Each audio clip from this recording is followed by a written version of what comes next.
Addition. Thank you for the invitation, Honorable Madam Chair. Good afternoon, everyone, the Cabinet Secretaries and distinguished members of the Executive Branch. Okay. Also, Senator Cayetano, good afternoon, Senator Bongo, Senator Jingo Estrada.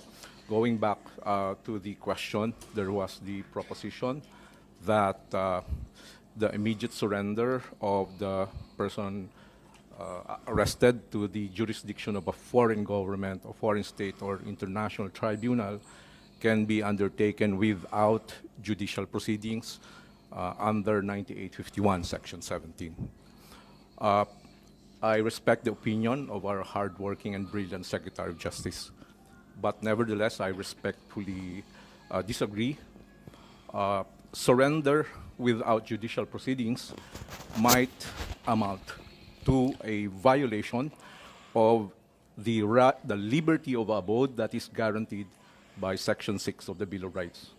The liberty of abode cannot be impaired without a lawful order of the court. That's the text of the Constitution.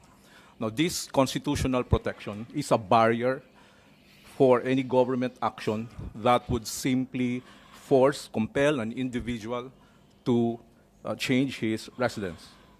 So to compel a person, to expel a person from his country of residence without a lawful court order by excluding the judicial process might amount to a violation of the liberty of abode.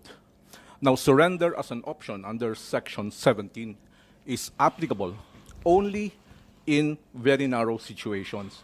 One is when the person to be arrested has already voluntarily surrendered to the custody of the national government, in which case that negates the necessity of the extradition process. The other option is when the person to be arrested is actually an alien, in which case there's no need to go through the extrajudicial process. It's only a deportation process which does not involve a court proceedings.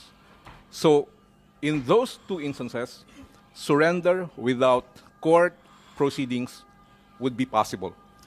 Other than those proceedings, it would be very difficult to maintain that is sanctioned by the Constitution. So ang sinasabi po ninyo, dalawa lang pagkakataon na pwede mag-surrender.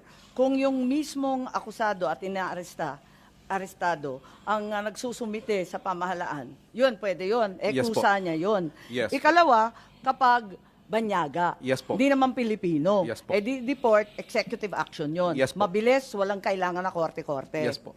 So yun lang, wala na pong ibang exception, wala na pong ibang sitwasyon kung saan pwedeng surrender. Kasi pinagpipilitan na sinuko ang Pangulong Duterte ng pamahalaan sa Interpol.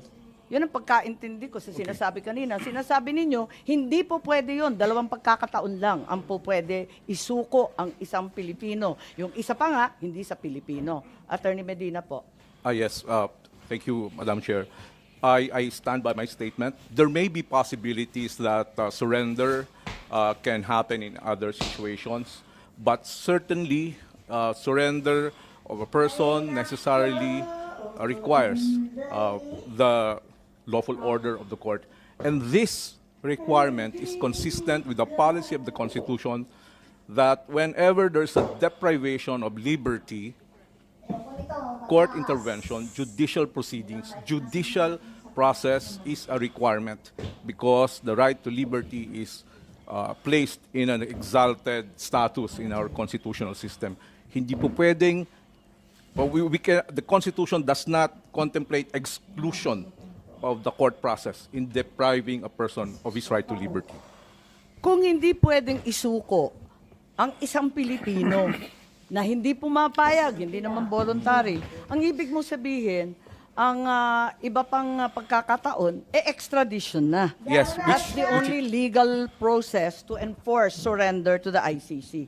I-extradite na. Kapag